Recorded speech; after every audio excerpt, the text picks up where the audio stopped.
Hello बच्चों, विद्या वाहिनी channel में आप सबका स्वागत। मैं संजीवनी शिंदे आज आपके सामने लेकर आई हूँ आपकी पाठ्य पुस्तक सुलभ भारती से पाठ क्रमांक 4। पाठ का नाम है जोकर। प्रस्तुत पाठ में मुहावरों और कहावतों के द्वारा अपनी बात को कम से कम शब्दों में व्यक्त करने के लिए प्रेरित किया गया है। यानी अगर हम बोलते वक्त, निबंध लिखते वक्त, कहानी लिखते वक्त इस प्रकार मुहावरे और कहावतों का उपयोग करेंगे तो कम शब्दों में हम ज़्यादा कुछ कह सकते हैं। इसके लिए बहुत सारे यहाँ मुहावरे और कहावतों का उदाहरण दिया है, वो देखते जाएंगे। हम एक एक मुहावरा और उसका अर्थ देखते जाएंगे। जोकर अपनी जान पर खेल कलाबाजियां दिखाता है। तो जान पर खेलना का अर्थ है प्राणों की परवाह न करना, यानी प्राणों की परवाह न करते हुए जोकर अपनी कलाबाजियां यानी कला दिखाता रहता है। दूसरा कि सैनिक जान पर खेलकर देश की रक्षा करते हैं। यह वाक्य का प्रयोग हो गया। जोकर झूठ मूठ का ठहाका लगाकर लोगों को हंसाता है। ठहाका लगाना, जोर जोर से हंसाना। तो जोकर अपनी कलाएं दिखाकर लोगों को जोर जोर से हंसाता है। वाक्य में प्रयोग, रामू छोटी छोटी बातों पर भी ठहाका लगाता है। अगला तीसरा मुहावरा है, उचित प्रतिसाद न मिलने पर जोकर मन मसस कर रह गया। देखो, इसका अर्थ है मन मसस कर रहना, कुछ न कर पाना। जैसे कि प्रतिसाद नहीं दिया लोगों ने तो वो चिल्ला कर नहीं कह सकता, अरे ताली बजाओ, अरे हंसो, ऐसा नहीं हो सकता। तो वो कुछ कर नहीं पाता और कोशिश करेगा ज़्यादा कलाबाजियाँ दिखाने की, तो वैसे मन महसूस कर रहना। तो इसका वाक्य प्रयोग किया है, गुंडों की गालियाँ सुनकर रघु मन महसूस कर रह गया। तो समझ में आया होगा आपको अर्थ। चौथा मुहावरा है, खेल समाप्त होने पर कुछ बच्चों द्वारा जोकर को धन्यवाद कहने पर वह फूला नहीं समाया।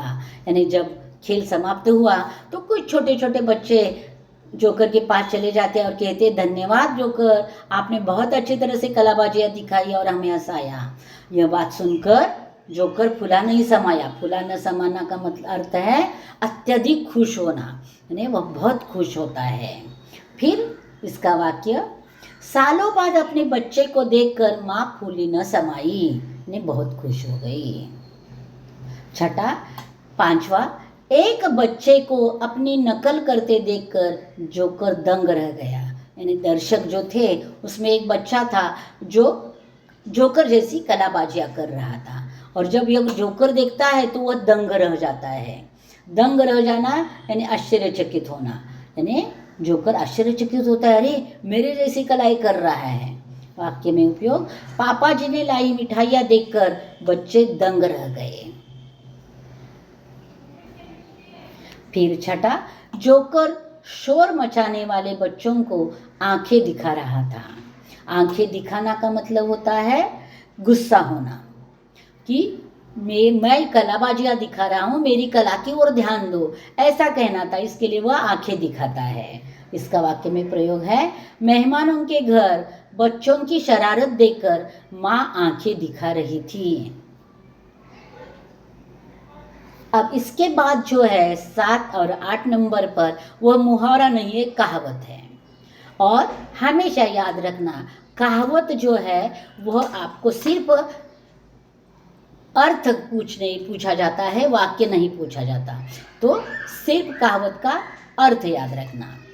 मौका मिलने पर जोकर कलाकारों के कर्तव्यों का आश्रय लेता है, अर्थात गंगा गए गंगादास, जमुना गए जमुनादास। तो इसका अर्थ है कि अवसरवादी होना, यानी जैसा मौका है वैसे रहना। अगला और अंतिम कहावत है, गाना तो आता नहीं और जोकर कहता है गला खराब है, यह तो ऐसा ही हुआ नाच न जाने आंगन टेढ़ा। क्योंकि जोकर को ऐसे भी गाना नहीं आता था, लेकिन किसी ने कहा होगा अरे गाना गा दूं, तो वो कहता है कि हाँ मैं गाता, लेकिन आज मेरी आवाज़ खराब है, मेरा गला खराब होने के कारण मैं नहीं गाना गा सकता। तो नाच न जाने आंगन टेढ़ा, इसका अर्थ होता है अपना दोष छिपाने के लिए औरों में कमी बताना। तो यहाँ हो गए मुहावरे और कहावतें। देखो बच्चों, यह शब्दवाटिका आपकी पाठ्यपुस्तक से ही है, जो जोकर पाठ के साथ दी गई है। फिर एक बार मैं पढ़ती हूँ, आप उसे ध्यान से सुनो। जान पर खेलना, प्राणों की परवाह न करना, ठहाका लगाना, जोर से हंसना, मन मसस कर रह जाना, कुछ न कर पाना, फुला न समाना, अत्यधिक खुश होना, दंग रहना, आश्चर्यचकित होना, आंखें दिखाना, गुस्सा होना। कहावत। गंगा गए गंगादास, जमुना गए जमुनादास, अवसरवादी होना।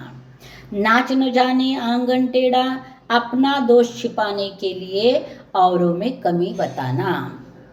अब आगे देखेंगे हम, उन्होंने पाठ्यपुस्तक में कुछ प्रश्न दिए हैं, उनके उत्तर देंगे। निम्नलिखित शब्दों को लेकर 4 मुहावरे लिखो। तो हाथ शब्द उन्होंने दिया है, तो हाथ शब्द पर हमें 4 मुहावरे देखने हैं। देखेंगे, हाथ कंगन को अरसी क्या। और दूसरा मुहावरा 4 हाथ करना।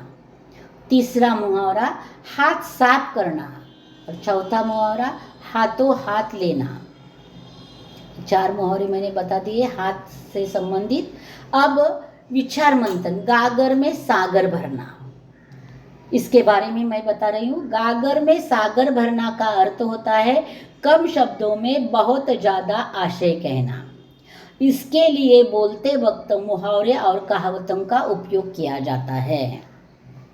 ये हो गया विचार मंथन। स्वयं अध्ययन में पूछा गया है, अब पछताए हो तो क्या जब चिड़िया चुग गई खेत, पर आधारित कहानी सुनाओ। तो मैं यहाँ कहानी दे रही हूँ, सुनो। राम नाम का एक लड़का था। उसके माता पिता मेहनत कर अपना और रामू का पेट पालते थे। मेहनत कर रामू की पाठशाला के लिए पैसा भी देते थे। हर दिन रामू पाठशाला तो जाता था, लेकिन पढ़ाई में ज़्यादा ध्यान नहीं देता था। जब समय मिले तब माता पिता रामू को पढ़ाई के लिए कहते रहते थे, लेकिन रामू किसी की सुनता ही नहीं था। ऐसे करते करते पूरा साल बीत गया, उसने थोड़ी भी पढ़ाई नहीं की। परीक्षा हो गई और निकाल पत्र आ गया।